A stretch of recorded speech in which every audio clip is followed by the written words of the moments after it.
고릴라가 너무 덩치가 커서 좀 작았으면 좋겠다. 그래서 하나님한테 기도를 했대요. 그랬더니 하나님이 쥐를 만들어 줬답니다.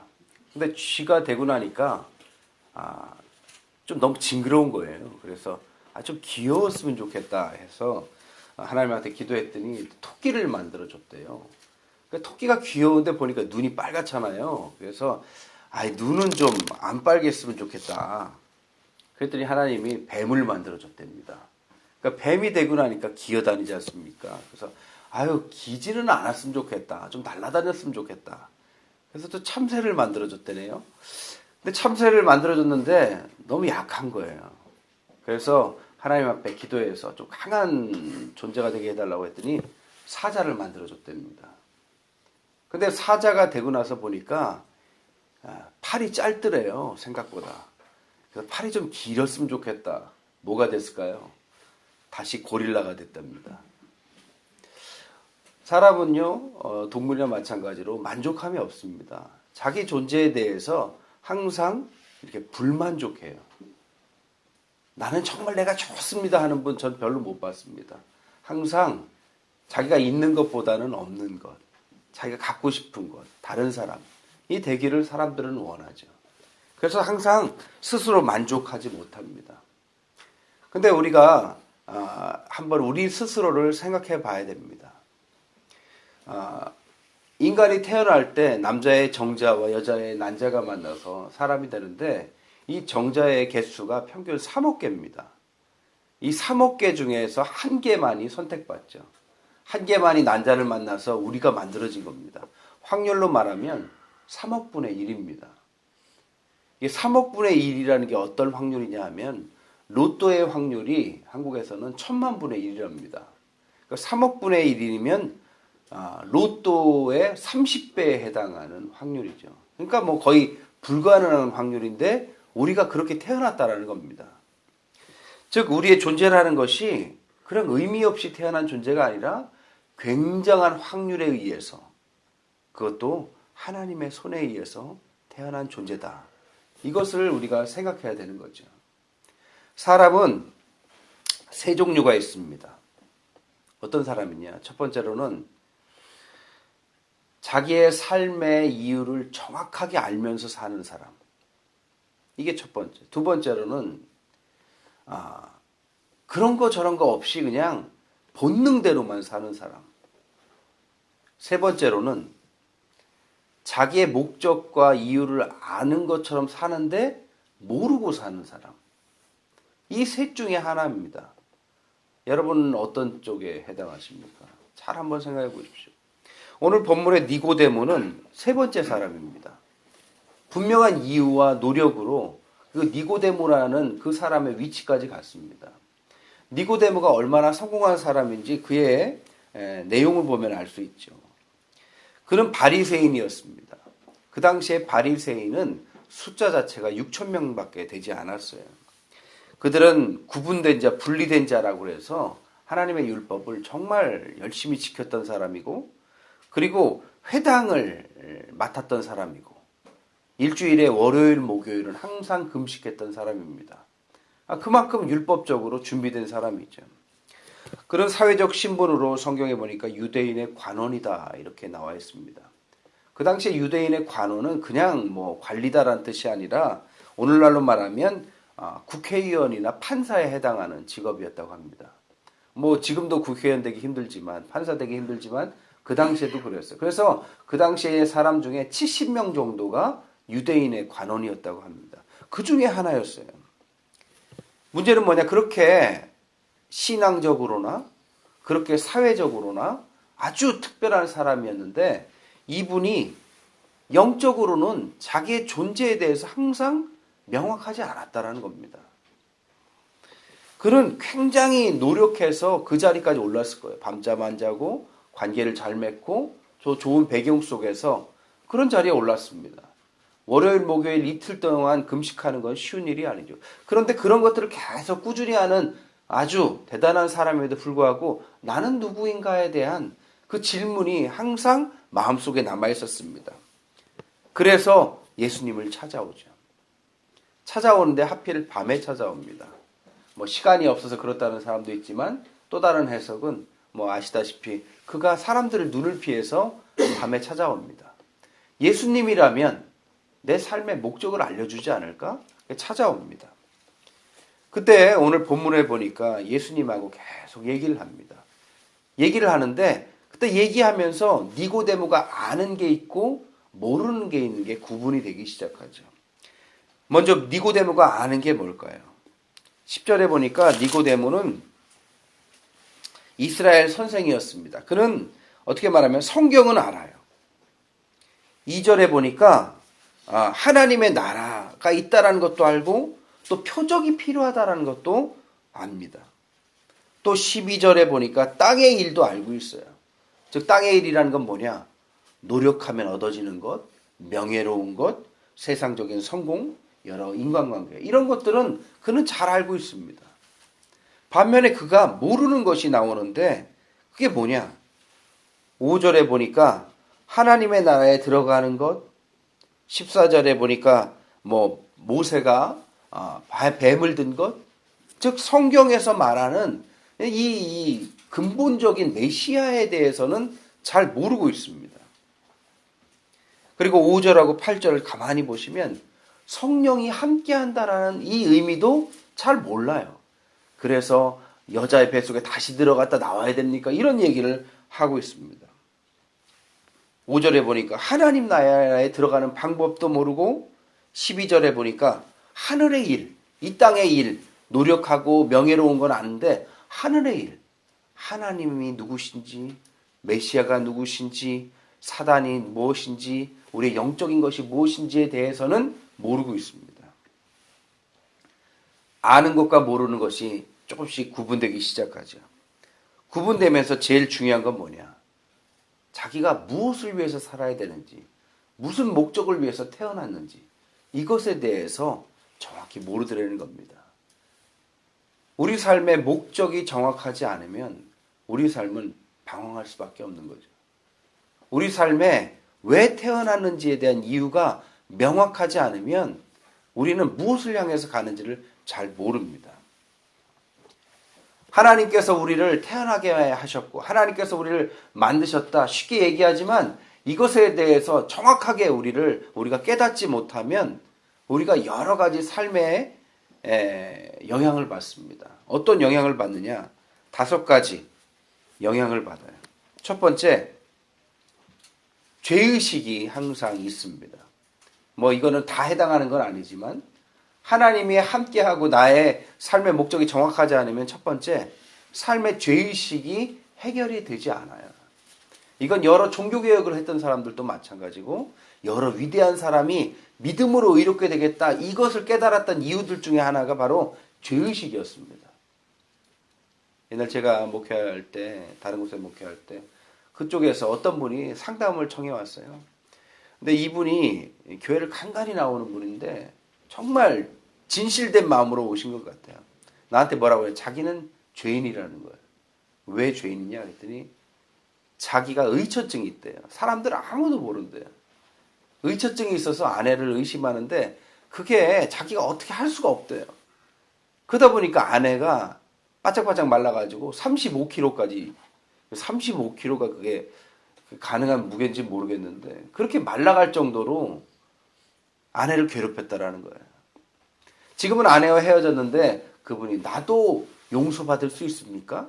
하나님이 나도 용서해 줄 수 있습니까? 이런 질문을 하시더라고요. 그래서 제가 그걸 보면서 세상에는 말 못할 사연들이 많구나. 그걸 배웠습니다. 많은 사람들이 밝게 살지만 마음속에는 어두움을 갖고 있는데 대부분 그게 다 이유는 있습니다.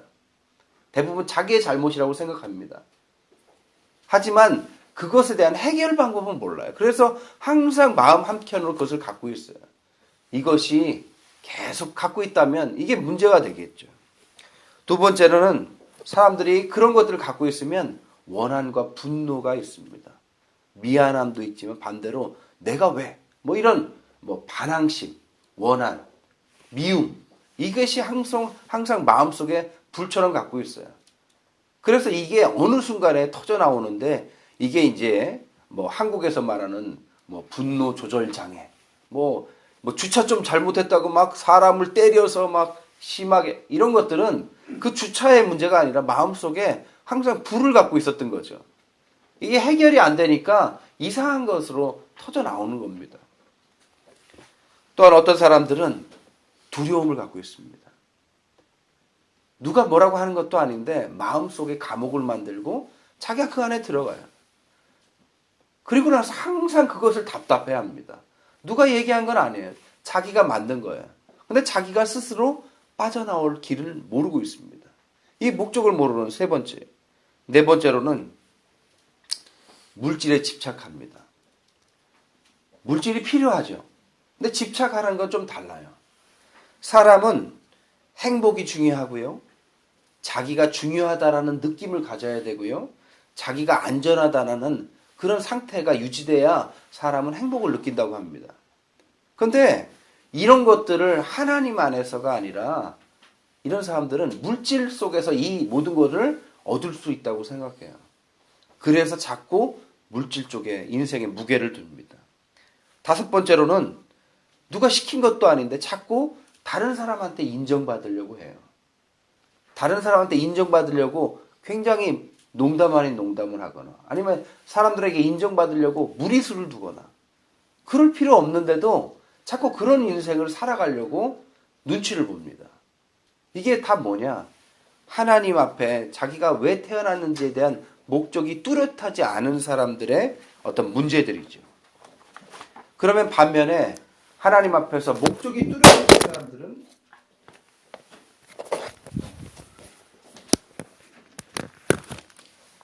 어떤 유익이 있을까요? 다섯 가지가 또 나옵니다.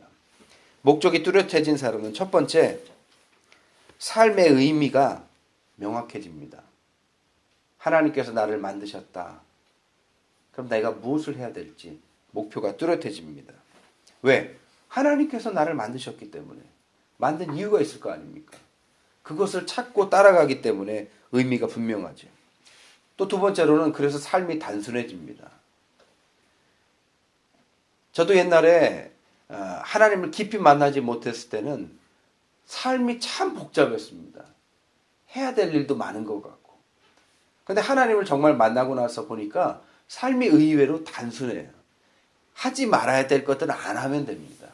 근데 그동안 했던 이유는 뭐냐? 욕심 때문이죠. 그래야만 할 것 같은. 근데 그런 부분들이 많지 않습니다. 그런 부분들을 털어내버리면 단순해집니다. 삶은 얻어야 되는 것이 아니라 대부분 보면 버려야 될 것들이에요. 버려야 될 것들만 버리면 단순합니다. 왜? 하나님께서 나를 만드신 이유만 채워지면 되기 때문이죠. 세 번째는 그래서 초점이 맞춰집니다. 초점이 맞춰지면 그 초점을 향해서 달려가면 되는 거예요. 그래서 사람이 이게 이렇게 밝아지고 목적이 정확해지는 거죠. 네 번째로는 삶의 동기가 유발됩니다. 그동안은 그냥 여러 가지 행복과 안정과 이런 것을 위해서 물질을 모으고 노력했다면 지금은 이제 하나님의 목적을 향한 물질, 목적을 향한 건강, 목적을 향한 인간관계, 목적을 향한 배려 이런 것들이 이제 정확해지기 때문에 삶의 동기가 유발되죠. 마지막으로는 영생을 준비하게 됩니다. 우리는 이 땅에서 영원한 세상을 살아가기 위한 잠깐의 예행 연습입니다. 이게 전부가 아니에요. 목적이 없는 사람들은 여기가 전부입니다. 이게 전부가 아니라는 것을 깨닫게 되면 문을 열고 갈 준비가 되기 때문에 이 세상에서는 세상 사람들하고 좀 다른 인생을 살게 되죠. 이게 목적이 있는 사람과 없는 사람들의 차이입니다. 어제 예배 끝나고 집에 딱 왔는데 전화가 한 통 왔어요. 멀리 필리핀에서 지인이 전화하셨어요. 근데 그분이 무슨 전화했느냐? 목사님 감사하대. 왜 그러냐? 그랬더니 이번에 필리핀에서 사업을 시작했는데 말 그대로 대박이 났대요. 대박 나는 거 참 좋은 거지 않습니까? 근데 그분이 저랑 안 지가 딱 10년 됐습니다. 2005년에 알았는데 2015년이니까 10년 됐잖아요. 그분 처음에 저를 만났을 때 정말 니고데모처럼 찾아왔어요. 같이 뭐 하면서 성경 공부하고 이렇게 처음에 이렇게 예배를 같이 드리고 제가 설교를 했는데 끝나고 안 가시는 거예요. 안 가시고 저한테 여러 가지 질문을 하기 시작하는 거예요. 내용인즉슨 자기가 인생의 여러 가지 막 실패와 성공을 거듭하면서 굉장히 그 화려함과 나락을 계속 경험하면서 교회는 다녔는데 정확하게 자기 삶의 목적을 못 찾았다는 겁니다. 그래서 성경 공부를 하고 싶고 그래서 나누고 싶다고. 그래서 우리가 요즘에 다락방에서 하고 있는 그런 말씀을 하나하나 나눴습니다. 나눴는데 어떤 느낌이 드냐면 정말 그 스폰지가 물을 빨아들이듯이. 왜냐하면 워낙 그 삶이 갈급했기 때문에 말씀이 그냥 말씀이 아니라 자기의 문제가 있는 것에 대한 답으로 찾아가기 때문에 너무너무 강력하게 말씀을 받아들이는 거예요. 그러고 나니까 제일 먼저 하는 게 뭐냐면 새벽 기도를 시작하시더라고요. 그 새벽 기도를 40일간 시작하는데 그분 뭐 얘기하면 뭐 금식도 했다는데요. 저는 확인은 못했습니다. 어쨌든 금식하면서 40일간 뭐 노력을 하더라고요. 근데 그때 그 나이가 40이 넘으셨었는데 총각이었거든요. 근데 40 넘으신 그분이 그때 그렇게 하고 나서 하나님께서 만남을 주셨어요. 그 만남을 주셨는데 그 만남이 참 너무 좋은 만남을 주셨어요. 근데 그 와이프 되신 분이 의사예요. 의사인데 인물도 좋아. 인물도 좋은 여자 의사가 왜 그동안 시집을 안 갔는지는 모르겠어요. 근데 신앙생활도 전혀 처음인데 같이 신앙생활을 하자 하니까 순종도 잘해. 그 같이 새벽 기도를 나오는 거예요. 그래서 참 아름답게 결혼을 했습니다. 그러니까 일단 가정이 안정이 되기 시작하니까 참 좋잖아요. 근데 여기서 멈추지 않고 이분이 이제 사업을 시작했어요. 저는 사업을 시작하면 금방 대박이 날 줄 알았습니다. 그런데 보기 좋게 망하는 거예요. 정말 엄청난 손해를 보기 시작하는 겁니다. 그러면서 계속 의구심을 거예요. 하나님 축복하신다는데 왜 나는 이렇습니까? 그러면서 이제 성경을 통해서 배웠던 머리로만 배웠던 것을 삶으로 적용하기 시작하는 거예요. 내가 뭔 성실하지 못했구나. 내가 뭐나 못했구나. 내가 관계가 서툴렀구나. 내가 사람을 쉽게 믿었고 뭐 이런 것들. 그래서 잠언을 묵상하기 시작하더라고요. 그리고 나서 전도서를 묵상하기 시작하고 말 그대로 성경을 통해서 삶의 방법을 찾으려고 막 노력을 했습니다. 그러면서 깎여요. 사람이 깎이고 그리고 나서 10년이 지난 거예요. 10년이 지나고 나서 필리핀에다가 뭐 구체적인 얘기는 안 하겠지만 사업을 하나 냈는데 사업이 너무 잘 됐다. 그래서 제일 먼저 하는 얘기가 하나님 감사하다. 그러면서 또 하는 얘기가 이것을 통해서 하나님께 뭘 해야 될지 함께 기도해달라. 전 단지 그냥 성공했다는 얘기를 하고 싶은 게 아닙니다. 삶의 목적을 하나님의 말씀과 함께 찾아간 사람들은 하나님이 다루신다라는 거예요. 그리고 하나님께서 귀한 삶으로 이끌어오는데 이게 단박에 되는 것은 아닙니다. 이것은 제일 처음에 뭐냐? 니고데모 같이 스스로 갈급해야 돼요. 그리고 말씀을 받아들여야 됩니다. 그리고 말씀을 내 삶을 쳐서 복종할 만큼 내 삶이 부서져야 됩니다. 그러면 하나님께서 내가 있어야 될 자리로 갖다 놓습니다. 갖다 놓으면 그때부터는 하나님이 하시는 거예요. 그분이 뭐라고 하냐? 빨리 필리핀으로 오래요. 개회를 개척까지 필리핀에. 저 필리핀으로 갈지도 몰라요, 여러분. 하나님 앞에서 이런 모든 목적의 시작이 뭐였냐? 오늘 니고데모의 고민이었습니다. 그리고 나서 니고데모가 얻은 답이 하나 있다면 그게 요한복음 3장 몇 절? 16절. 우리 한번 읽어볼까요? 뭐 외우시는 분들 외워도 좋습니다. 시작. 하나님이 세상을 이처럼 사랑하사 독생자를 주셨으니 이는 그를 믿는 자마다 멸망하지 않고 영생을 얻게 하려 하십니다. 우리가 잘 아는 이 구절이 그냥 나온 구절이 아닙니다. 니고데모같이 갈급해서 세상은 성공했지만 하나님 앞에서 목적이 뭐냐를 막 몸부리쳤던 사람이에게 주신 하나님의 귀한 말씀이에요. 이 말씀을 믿고 따라간 사람에게 하나님은 귀한 삶을 주셨습니다. 여러분, 첫날입니다. 하나님 앞에서 많은 기도 제목 갖고 오셨습니까? 그 기도 제목 중에 내 인생의 진짜 목적이 뭐고 앞으로는 내 인생의 귀한 삶을 어떻게 살아야 될지 만약 그 목적을 갖고 오셨으면 한번 몸부림쳐 보십시오. 하나님 앞에 니고데모 같이 한번 답을 내보십시오. 3장 16절에 하나님의 귀한 답변이 저와 여러분에게 임하기를 주님의 이름으로 축원드립니다. 기도하겠습니다.